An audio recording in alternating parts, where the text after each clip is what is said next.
Lazarina, Lazarine, Regina. Boa noite.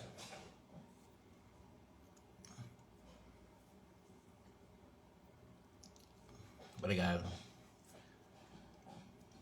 Nós vamos refletir hoje, Lazarine,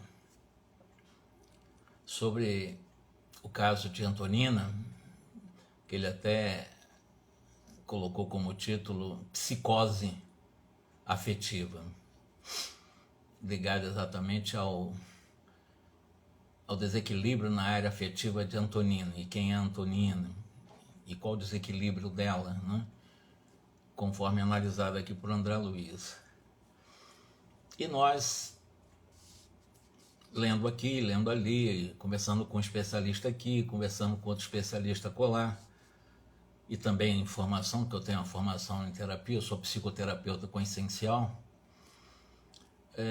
A psicose é comum em muitas pessoas que entram no extremo, né, de uma não interpretação de realidade. O que é isso? É um transtorno psicológico que a Antonina tem, né, em que o estado mental da pessoa se encontra desarrumado, alterado, né, fazendo com que ela viva em dois mundos simultaneamente, o mundo real e o mundo da imaginação, o mundo imaginário, né? E não consegue diferenciar. Eu agradeço também o carinho que você, especialmente você, tem dado e esse apoio moral muito grande para nós prosseguirmos nesse trabalho, né? Que é um trabalho, não é simples, não é fácil, que André Luiz não é simples, e eu já disse 1000 vezes, você sabe disso, que muitos espíritas não aceitam André Luiz, ainda acham que André Luiz traz ficção, com toda a ciência que André Luiz nos traz, e a própria física com seus vários paradigmas, a newtoniana, a própria física quântica, são paradigmas que são ressignificados. As pessoas acham que conhecem a verdade, que conhecem o plano fora da vida física, não conhecem nada, e ficam condenando o que não conhecem, né? O André Luiz vindo de um Chico Xavier. Imagina como é que as pessoas são muito, mas são muito pretensiosas mesmo, né? Ô Erlen, poeta, amigo. Então, Lazarinho, como eu estava falando, o principal sintoma de uma psicose são os momentos de delírio. As pessoas entram em delírio, ou seja, a pessoa num estado psicótico, ou seja, ela realmente não consegue distinguir, como disse, a realidade da fantasia. Por isso, ela não sabe situar no tempo, no espaço, e possui muitos... Ela fica ensimesmada, né? Muitos cismas, né? Muito cismada com a vida, né? E dentro desse cisma, né, uma pessoa psicótica, ela pode, inclusive, cismar com o vizinho, né? Cismar até com parente, né? E eu busquei alguns especialistas, né, Erlen? Uma pessoa psicótica pode cismar com o vizinho de baixo e quer matar, mesmo tendo consciência de que não mora ninguém lá no apartamento de baixo, por exemplo. Quer dizer, ele acha que tem, cria essas ilusões no imaginário. Isso é o psicótico, né? Então, é importante, como eu sou psicoterapeuta, e é muito importante o acompanhamento do psicoterapeuta. O psicoterapeuta, a palavra terapeuta quer dizer exatamente aquele que auxilia a cura, porque é a pessoa que se cura, ninguém cura ninguém. O terapeuta vem lá do grego, né, quer dizer exatamente isso, né, aquele que auxilia a cura do doente. Ele só auxilia, que quem vai curar é o próprio doente. Então, uma pessoa com comportamento psicótico, é muito importante procurar um psicoterapeuta, um psiquiatra, para que seja possível uma realização de um tratamento mais adequado. E, na maioria dos casos, recomendado, às vezes, né, no campo da psiquiatria, alguns remédios antipsicóticos. Né? Esses antipsicóticos são muito fortes, que estabilizam o humor da pessoa. Né? Mas, de uma forma geral, uma pessoa com psicose, ela apresenta muita agitação, ela é muito agressiva, muito impulsiva, e os seus delírios, né? Vive de alucinações, com discursos às vezes desorganizados, saltando-se, né, vários temas sem uma conexão desse mesmo comportamento, passar em período muito agitado ou muito lento. Quer dizer, há esse processo dicotômico, né, quase que bipolar, né, mudança brusca de humor, ficando muito feliz no momento e depressivo logo a seguir, né? Então, essa confusão mental, essa dificuldade de relacionamento com outras pessoas, essa agitação, insônia, agressividade, autoagressão, é muito natural na psicose. Geralmente aparece em jovens, aparece em adolescentes, pode ser passageira, sendo chamada de perturbação psicótica breve, ou está relacionada com outras doenças psiquiátricas, como o transtorno bipolar, um próprio Alzheimer, uma epilepsia que nós estudamos aqui, uma esquizofrenia que nós estudamos aqui, uma depressão que foi estudada aqui, né? Mas, e quais as possíveis causas dentro de uma visão dos especialistas, mas no campo do materialismo, né? Ela, na verdade, não tem uma causa específica para uma psicose, são diversos fatores relacionados entre si que podem levar ao surgimento de uma psicose, a pessoa entrar em psicose. E alguns dos fatores que contribuem para o desenvolvimento de uma psicose, por exemplo, doenças que afetam o sistema nervoso central, como o Alzheimer, com certeza. Além do Alzheimer, uma AVC, uma AIDS, um mal de Parkinson, insônias graves, pessoas não conseguem ter realmente um sono regulado, né? Uma pessoa que passa, por exemplo, mais de 7 dias sem dormir, né? O uso de substâncias alucinógenas, uso de drogas ilícitas, enfim, momentos de muito estresse, depressão profunda. E para se chegar a um diagnóstico, por exemplo, de uma psicose, deve-se observar essa pessoa pessoalmente, tentando identificar os sintomas apresentados, bem como existem alguns exames auxiliares, né? Um exame de sangue, raio-x, uma tomografia, uma ressonância, assim vai. Eu fiz essa introdução para mostrar para vocês que nós vamos contar o caso de Antonina. E o título é Psicose Afetiva. No campo afetivo ela está em delírio. Seguindo ao Calderaro, diz o André Luiz, nós fomos em plena noite atender uma infortunada irmã quase suicida, que é Antonina. Penetramos a residência confortável, onde havia a presença de várias entidades infelizes. André acompanhou o Calderaro até um humilde aposento, onde encontraram exatamente essa jovem Antonina, né, em convulsivo pranto. A sua mente acusava extremo desequilíbrio, que se estendia a todos os centros vitais do campo fisiológico. Antonina, ela realmente, naquela noite, tudo preparou para suicidar-se, né? E o Calderaro explica isso para o André Luiz, né? Mas as forças divinas nos auxiliarão a intervir para que ela não faça isso. Então, o próprio Calderaro colocou as suas mãos sobre a fronte de Antonina, estava em lágrimas, né? E foi explicado para André Luiz que era Antonina, que ela estava lutando bastante, era órfã de pai. Ela, desde muito, né, ela acabou realmente iniciando. Ela começou a trabalhar para ganhar. Alice, boa noite. Ela começou a trabalhar com 8 anos de idade para sustentar a família, ajudar a sustentar a mãe e a sua irmãzinha, quando pequenininha. Com 8 anos de idade ela começou a trabalhar. Então ela passou a infância e a primeira juventude em sacrifícios enormes, ignorando as chamadas alegrias daquela fase da meninice, né, da mocidade. Ela não foi trabalhar, ela não teve esse momento. Houve exatamente assim, um rasgo dessa etapa, né? Essa fase da vida dela não aconteceu.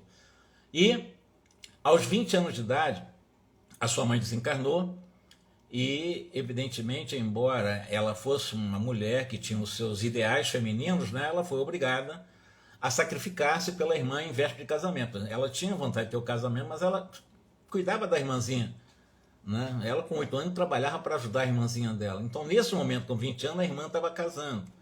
E ela também queria casar, mas ela resolveu renunciar aos anseios dela de mulher e de mãe para ajudar a irmã dela.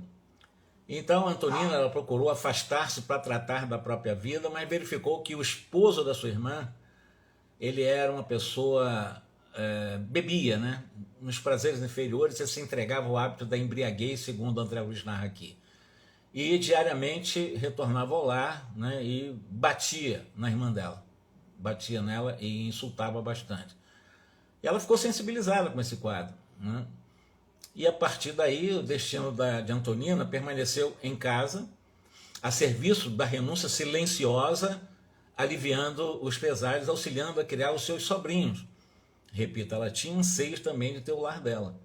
Lembrando aqui que ela começou a trabalhar com 8 anos de idade para auxiliar a mãe e essa irmã que agora é casada. Passaram-se os anos, esses tristes, vagarosos, quando Antonina conheceu um certo rapaz. Um rapaz necessitado de apoio, de arrimo, a sustentar pesado esforço por manter-se no estudo. Era um rapaz que estava estudando e que precisava de um apoio moral e até financeiro, de alguma forma. E aí, identificaram-se pela idade, pela comunhão de ideias, pela comunhão de sentimentos. Ela, Antonina devotada, nobre, correspondeu à simpatia do Gustavo, né? Convertendo-se em uma abnegada irmã do Gustavo, esse jovem.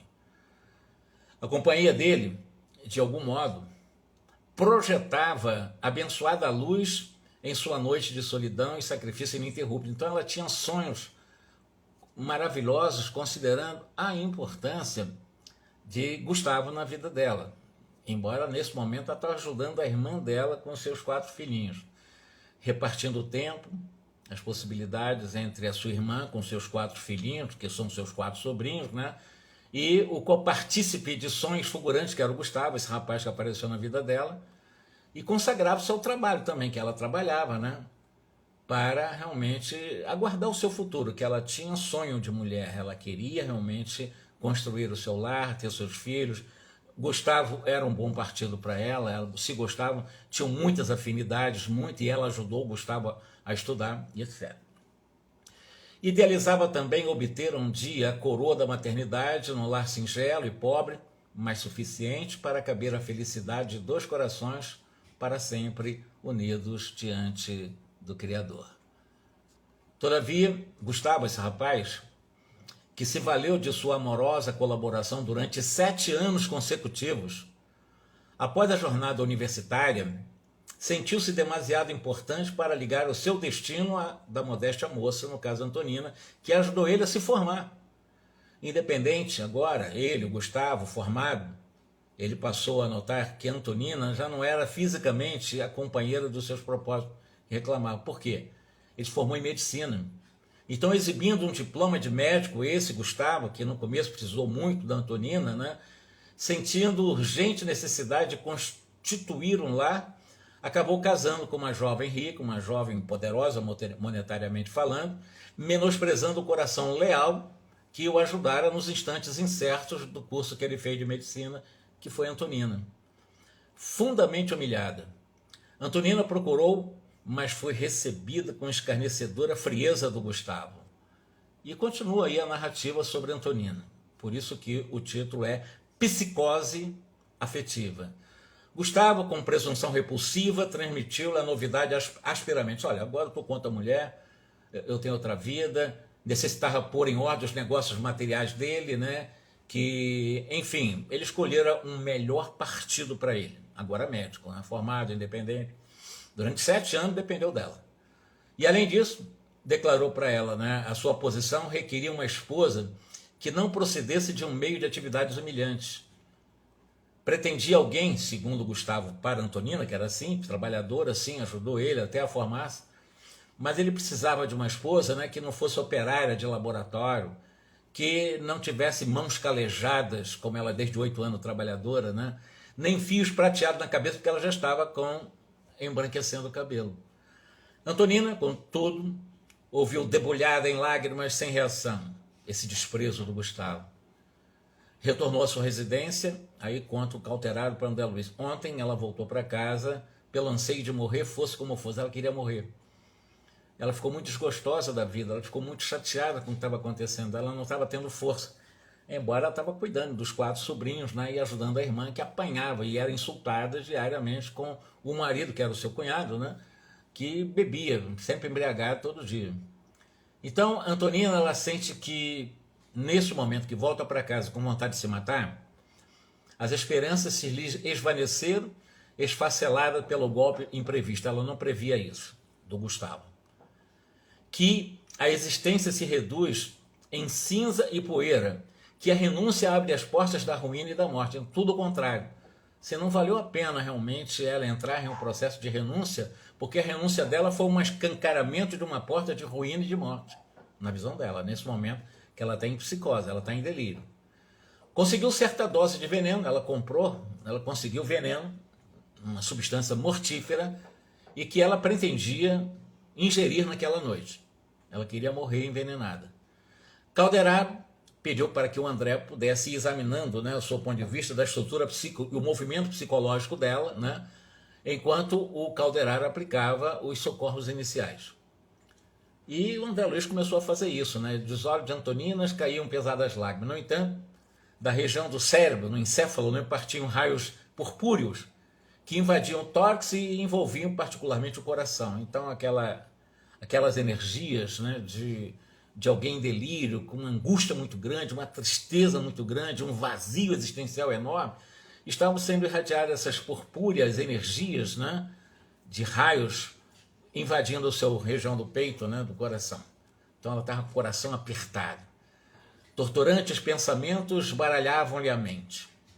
André, registrando-lhe os secretos apelos, compungia ouvir-lhes os gritos de desespero e as súplicas ardentes. Então André Luiz, quando penetrou mentalmente no mundo mental da própria Antonina, ele ficou, meu Deus do céu, que sofrimento, né? Por isso que ele diz, né? Ele estava compungido, o coração dele, em função dos gritos desesperados mentais de alguém em estado de psicose. Seria crime, pensava Antonina, amar alguém com tal excesso de ternura que ela amava o Gustavo. E isso seria uma coisa reprovável? Ou será que realmente seria um crime amar alguém como ela amava? Onde jazia a justiça de Deus, que lhe não premiava os sacrifícios de mulher dedicada à paz doméstica, que ela trabalha desde 8 anos, cuidando dos 4 sobrinhos, ajudou esse rapaz a se formar em medicina, com 7 anos de dedicação integral, e ela está fazendo em si mesmada, em processo delírico, né, essas perguntas, né? Aspirava a ser alegre, a ser feliz, como as suas amigas supostamente felizes, né? Desde aquelas meninas da juventude, porque ela não teve o período de infância nem de juventude, ela trabalhou, começou a trabalhar com os 8 anos de idade. Mas ela tinha os sonhos dela, ela suspirava a tranquilidade de um matrimônio digno, ela queria casar, nessa expectativa de receber alguns filhos, né, concedidos pela bondade infinita de Deus. Isso André Luiz captando no mundo mental dela. Seria aspiração condenável sonhar com a edificação de um modesto lar? E ainda pensando, será que isso é condenável? É crime eu querer o meu lar, o meu esposo, os meus filhos, com a proteção de um companheiro simples, bondoso, quando as próprias aves possuem seus ninhos? Não trabalhar a ela sempre pela felicidade dos outros desde 8 anos de idade? Por quais razões, quais os motivos que a relegaram a Gustavo ao abandono? Por que Gustavo abandonou ela dessa forma? E ele explicou que ele queria um partido melhor, uma menina mais bonita, né? Sem cabelos brancos, sem o rosto macerado pelo trabalho, sem as mãos calejadas, mãos grossas, né? Que ele não queria. Os calos das mãos, os sinais de cansaço no rosto, não lhe fortaleciam a dedicação ao serviço. Ela pensava exatamente o contrário. Pô, se o meu rosto de trabalhadora cansada não tem a beleza de quem não trabalhou, será que isso não poderia ser um fortalecimento, essa dedicação ao serviço honesto para casar-se com o Gustavo? O Gustavo não percebeu isso? Teria valido a pena sofrer tantos anos perseguindo uma realização que se lhe afigurava agora impossível pelo desprezo do Gustavo? Não.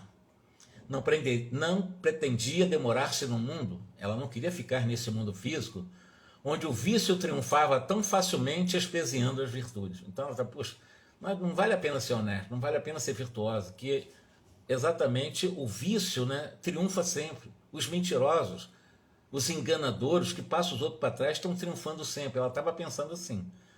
Não obstante a fé que lhe alimentava o coração, ela preferia naquele instante morrer a enfrentar um destino desconhecido. Sentia-se desajustada, sentia-se sem rumo, quase louca. Não seria mais razoável, pensava ela com ela mesma, né, buscar as trevas do sepulcro, morrer, do que apodrecer no hospício? Ela ia ficar louca, ela achou que ia ficar louca, por causa desse desprezo do Gustavo. Estirada no leito, Antonina mergulhava o rosto nas mãos, soluçando sozinha em choros convulsivos. Calderaro disse, tenho instruções, o Calderaro dizendo para André Luiz que ele tinha instruções para impor um sonho, ou melhor, um sono mais profundo no período mais ou menos da meia-noite daquele dia. E o Calderaro, quando recebeu instruções superiores para provocar um sono nela, ele começou a ministrar, aplicando esses fluidos ao longo do sistema nervoso simpático. Quando ele aplicou essas fluidificações em torno do sistema nervoso simpático, na realidade o sistema nervoso, tu tem o parasimpático, tu tem o sistema nervoso simpático. Esse sistema nervoso simpático, basicamente, ele ajusta o organismo para suportar as situações de perigo, de estresse, de esforço intenso, né? E até mesmo os problemas psicológicos. É muito importante acalmar esse sistema nervoso simpático, foi o que ele fez. A vasta rede de neurônios experimentou a influência anestesiante de Calderaro. Antonina tentou levantar-se, gritar, mas não conseguiu. A intervenção de Calderaro era demasiado vigorosa para que Antonina pudesse reagir. Calderaro prosseguiu atento, envolvendo-a mansamente em fluidos calmantes. Dentro em pouco, cedendo à irresistível dominação, Antonina recostou-se vencida naqueles travesseiros, no estado a que o magnetizador comum chamaria de hipnose profunda.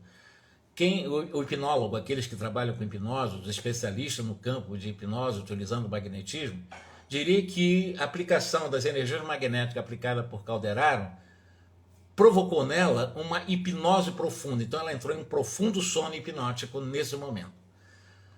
Manteve a Calderaro em completo repouso por mais de meia hora. Decorrido esse tempo, duas entidades aureoladas de intensa luz deram entrada naquele simples quarto. Abraçaram Calderaro, Calderaro apresentou André Luiz cordialmente, aí vai. Estavam agora junto de nós Mariana, que fora dedicada à mãe de Antonina, e Márcio, iluminado espírito ligado a ela desde século remoto. Márcio, um espírito muito evoluído, ligado afetivamente a Antonina desde séculos muito antigos. Calderaro, que passou Antonina à direção materna, o Calderaro pegou e disse: agora a filha é sua, resolva com ela enquanto eu vou ficar por fora aqui, porque vocês, em termos afetivos, você e o Márcio. A mãe inclinou-se sobre a filha, chamou-a docemente, como fazia quando encarnada, e parcialmente desligada do envoltório grosseiro. Antonina ergueu-se em seu organismo perispirítico, encantada e feliz. Mamãe, mamãe, está aqui na exclamação, gritou desabafando-se e a refugiar-se entre os braços de sua mãe. Mariana recolheu-a carinhosamente. Estringiu-a de encontro ao peito, pronunciando palavras enternecedoras. Mãezinha, mãezinha, por favor, ajude-me. Eu não quero mais viver na terra. Não me deixe voltar mais ao corpo pesado, mãe. O destino escorraça-me, o destino está me machucando. Eu sou infeliz. Tudo me é contrário, tudo me é adverso. Por favor, arrebate-me daqui para sempre.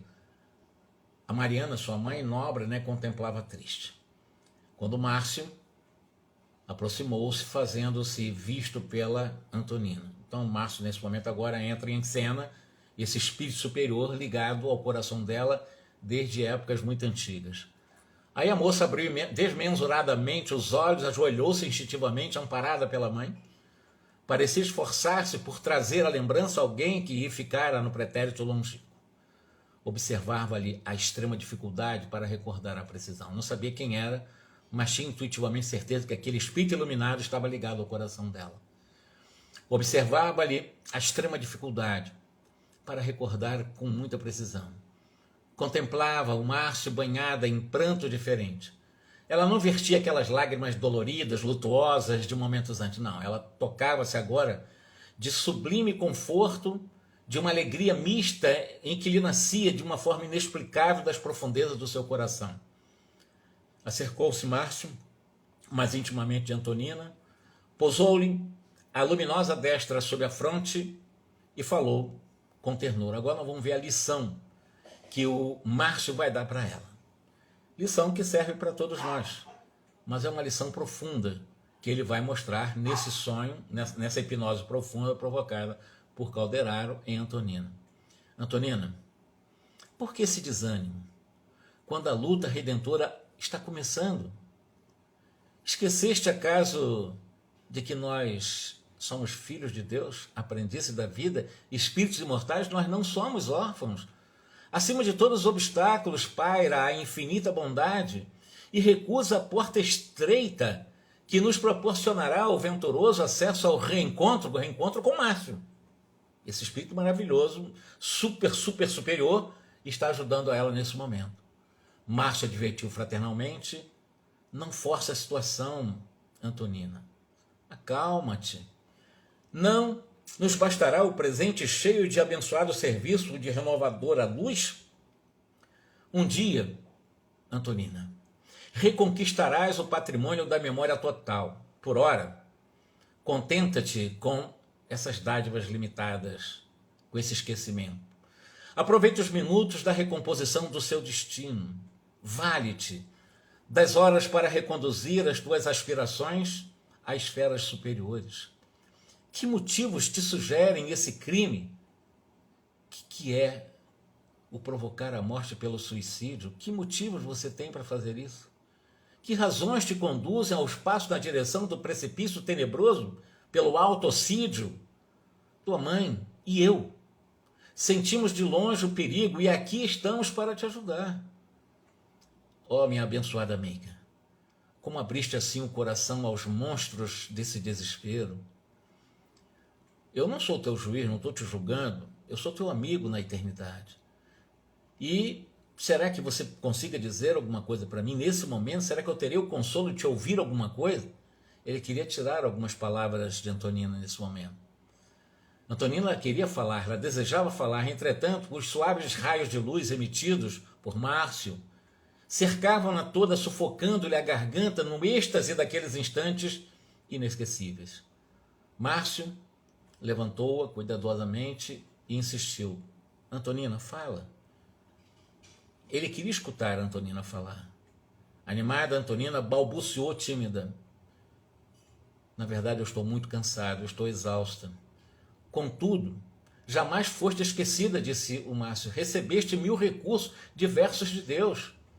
Antonina, o corpo terreno, você recebeu de Deus as bênçãos do sol, as oportunidades de trabalho, as maravilhas da natureza, os laços afetivos e as próprias dores da experiência humana, que são extremamente importantes, que ninguém reencarna para turismo, não. Nós reencarnamos aqui exatamente para, diante da dor, sabermos realmente depurar a nossa realidade essencial, a nossa realidade espiritual. Ignoras, Antonina, a felicidade do sacrifício?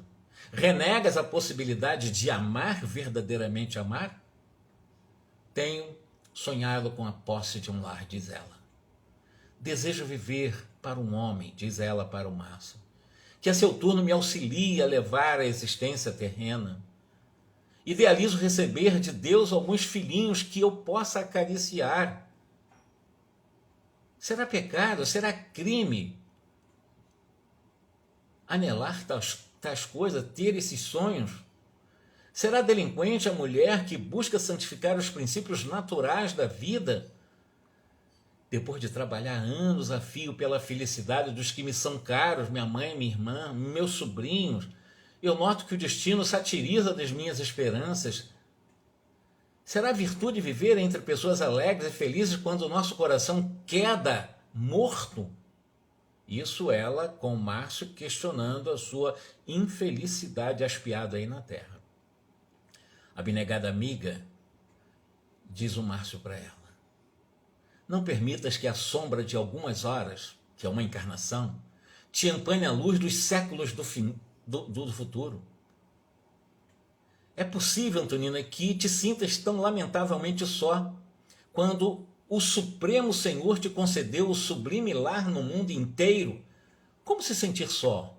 Você tem um planeta, você tem um universo. Aliás, tem uma frase que me acompanha, que é uma frase tibetana, né? Abram-se as portas do universo, porque eu estou decidido e pronto para a vida. Quando nós estamos decididos e prontos para a vida, nunca nos sentiremos órfãos ou vazio existencial. Nos sentiremos pertencente ao universo. Isso é natural para quem realmente consegue sentir, né, que essas portas universais se abram para aquele que decide para a vida e não para a morte. A humanidade é a nossa família. Os filhinhos da dor nos pertencem. Então você não pense só em família consanguínea nesse momento. A humanidade é a nossa família. Os filhinhos da dor nos pertencem. Reconheço que transitórias humilhações do sentimento te laceraram a alma. Eu reconheço que você sofreu bastante. Pelo menos por causa do Gustavo, que te espezinhou muito. Que desejarias arrimar-te ao carinhoso braço de um companheiro digno e fiel. No entanto, querida, é da vontade de Deus que recebas por enquanto as vantagens que podem ser encontradas na solidão. Então não veja na solidão uma maldição, veja as vantagens que a solidão poderá te trazer. Não suponhas que a fatal passagem do sepulcro nos abra as portas da liberdade. Você se matar agora, você não vai encontrar liberdade. Segue-nos a lei.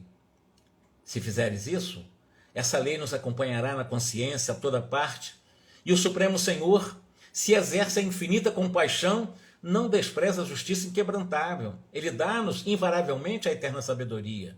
O lugar onde possamos ser mais úteis e mais felizes na terra, você pode ser feliz.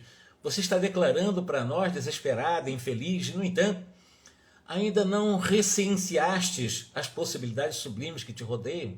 Você não fez o levantamento, esse recenseamento das possibilidades maravilhosas que estão ao seu redor. Dizes-te incapacitada de abraçar os pequeninos de Deus. Mas por que tamanho exclusivismo para arrebentos consanguíneos? Por que você acha que você abraçaria um filho só se for do seu ventre? Você não pode abraçar filho de outros ventres? Essa é a questão colocada aqui por Márcio. Não enxergaste até hoje as crianças abandonadas, que podem ser seus filhos no coração? Nunca viste os filhinhos da miséria e da privação? Se não pode ser mães de flores da própria carne, se você não pode gerar filho do seu corpo, por que motivo não te fazes tutora espiritual dos pequenos necessitados e sofredores? Você não pode fazer isso? Acreditas, Antonina, que possamos ser absolutamente felizes escutando gemidos à nossa porta? Dessas crianças abandonadas? Haverá perfeita alegria no coração que pulsa ao lado de um coro de lágrimas de crianças órfãs? O mundo não é propriedade nossa. Nós, os filhos de Deus, é que somos trazidos a cooperar nas obras que nos cercam, Antonina. Sacode a sua consciência adormecida. Lembra-te de que o Todo-Poderoso não se restringe ou não se adstringe ao nosso particularismo de criaturas falíveis. Deus não se prende aos nossos desejos mesquinhos. Sofres em tua organização que orientaste para o personalismo, porque um homem cujo padrão psíquico se harmonizou com o teu em muitos aspectos, modificando em muitos outros depois o seu rumo de vida, te relegou ao esquecimento. Esse foi o Gustavo. Choras porquanto esperavas encontrar na companhia de Gustavo algo da divina presença que traria serenidade às tuas angustiosas esperanças de mulher delicada e sensível. Na realidade, Antonina, as suas inquietações do sexo tomaram vulto na intimidade do teu santuário e padeces longo assédio de tribulações. Mas será que presumas que só no sexo há fonte exclusiva do amor? Porque ela queria ter filho do próprio ventre, porque também tinha a questão do anseio sexual em relação à profunda afinidade que ela achava que tinha com Gustavo, que a desprezou.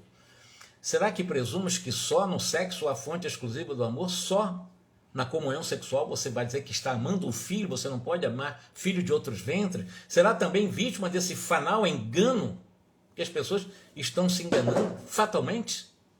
O amor é o sol divino, a irradiar-se através de todas as magnificências da alma. Por vezes, somos privados de sensações sexuais que ansiáramos, inibidos de usar a energia criadora das formas físicas a fim de buscarmos patrimônio mais alto do ser, renúncia em relação à necessidade da comunhão sexual para ter filhos. Nem por isso, contudo, tais percalços nos impedem a exteriorização do sublime sentimento de mãe. Represar-lhe o recurso redundaria em extinguir o universo. O que tortura a mente humana em tais ocasiões é o clima do cárcere organizado por nós mesmos, emparedado no egoísmo feroz. Nós não sabemos perder por alguns dias para ganhar na eternidade. Nós não sabemos ceder valores transitórios para conquistar os dons definitivos da vida. Efetivamente, se não podes partilhar a experiência do homem escolhido, em face das circunstâncias que te compelem nesse momento a renunciar, por que não lhe consagraram o puro amor fraternal que eleva sempre? Não veja como inimigo, veja como irmão. Estaríamos acaso impedidos de transformar em irmãos os seres que amamos?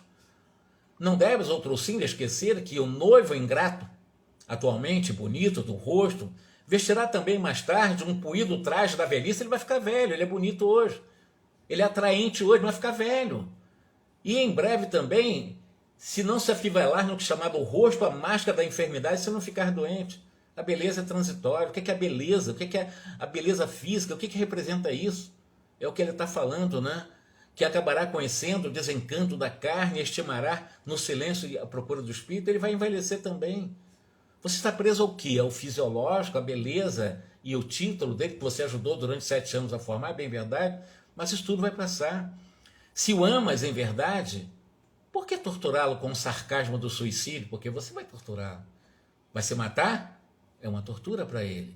Ao invés de cobrar forças para esperá-lo ao fim do dia da existência mortal? Se não pode ser o cântaro de água pura para o viajor querido, diz o Márcio para ela, por que não ser o oásis que o aguardará no deserto das desilusões inevitáveis? Mais tarde vai precisar de você de novo. Além disto, como chegaste a sentir tão clamoroso desamparo, se também te aguardamos ávidos aqui de tua afeição e de teu carinho? Antonina, ela sorriu. Aí ela saiu das ilusões, do imaginário, saiu do estado psicótico, entrou em êxtase e, a despeito desse pranto que lhe rolava em grande quantidade, observando esse salutar efeito de suas palavras animadoras, Márcio acariciou-lhe os cabelos murmurando, por que razão esperar os rebentos da carne para exemplificar o verdadeiro amor? Jesus não teve filhos e, no entanto, todos nos sentimos tutelados de sua infinita abnegação. Prometes, Antonina, modificar as disposições mentais do Oravante? Você promete isso para nós? A mulher digna e generosa, excelsa, é cristã, esquece o mal e ama sempre. Comprometo-me a modificar a minha atitude em nome de Deus, disse ela, convicta. Mudou. Mudou em alguns minutos, meia hora só, em um processo de uma profunda hipnose, fora do corpo, junto com a sua mãe Mariana, agora junto com o Márcio, e recebendo essa extraordinária, um compêndio extraordinário de informações, de instruções, de lições evangélicas. Nesse instante, Márcio espalmou as mãos sobre a fronte de Antonina, envolvendo-a em jacto de luz, que não tocaram tão somente a matéria perispirítica de Antonina, mas se estenderam além, até o corpo denso, fixando-se particularmente nas zonas do encéfalo, do tórax e dos órgãos femininos, nas regiões dos órgãos femininos. Logo após, Antonina, empolgada pela mãezinha e por Márcio, afastou-se para a agradável e repousante excursão. Então, daquele momento de meia horinha, saiu, está dormindo, agora vai sair, está semi-liberta do corpo, está na hora do sono, não suicidou, graças a Deus, e agora está numa excursão, fazendo a sua viagemzinha no mundo espiritual, na chamada erraticidade, com a sua mãe. Incumbiu-se Calderaro de auxiliá-la, logo depois dessa excursão, a voltar para o corpo físico nas primeiras horas da manhã clara. Isso aconteceu em torno de meia-noite, meia-noite e meia. Entre as 6 e 7 horas da manhã, a sua mãe desencarnada trouxe a filha, em cuja fisionomia fulgurava a ignota e incompreensível felicidade. Calderaro ajudou a reapossar-se do envoltório fisiológico, cercando-lhe o cérebro de emanações fluídicas anestesiantes, para que lhe não fosse permitido, primeiro, aquela alegria de recordações em todas as suas particularidades daquela experiência daquela noite. Porque se guardasse a lembrança integral, provavelmente ela teria um êxtase de uma alegria tão grande que poderia entrar em um processo muito próximo da própria psicopatia. Então, essa alegria excessiva, não. Então, dessa forma, as alegrias por ela intensamente vividas seriam arquivadas em seu organismo sob forma de força renovadora, estímulos que ela desconhecia, coragem, segurança, satisfação, que ela exatamente não saberia da procedência, mas ela intuitivamente estava com essa força renovada. Se ela lembrasse dos detalhes, ia jogar por fora essa força armazenada dessa experiência que ela teve com Mariana, sua mãe, com Márcio, esse mentor que está ligado ao coração dela também, ao próprio Calderaro, ao próprio André Luiz. Com efeito, daí a minutos, Antonina despertou, como que outra criatura. Sentia-se inexplicavelmente reanimada, quase feliz. Olha que ela, na noite, ela quase tentou suicídio. Ela tentou isso, ela quase se matou, só não matou por causa do Calderaro, que a colocou em hipnose profunda. Aí ela teve esse contato com Mariana e teve o contato com esse espírito superior, Márcio. Um dos pequeninos sobrinhos penetrou o aposento, chamando-a. A generosa tia contemplou elevada. Agora, nesse momento, ele tem um outro olhar para o seu sobrinho. Alguma energia prodigiosa que lhe não era dado a conhecer religara o interesse pela vida.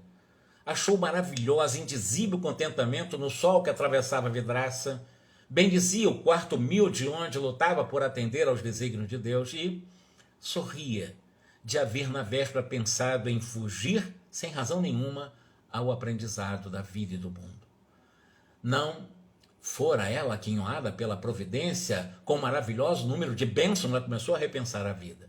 Contemplou a encantadora criança, pobremente vestida, a solicitar-lhes a companhia para descerem ao pequeno jardim onde flores novas desabrochavam, o seu sobrinho.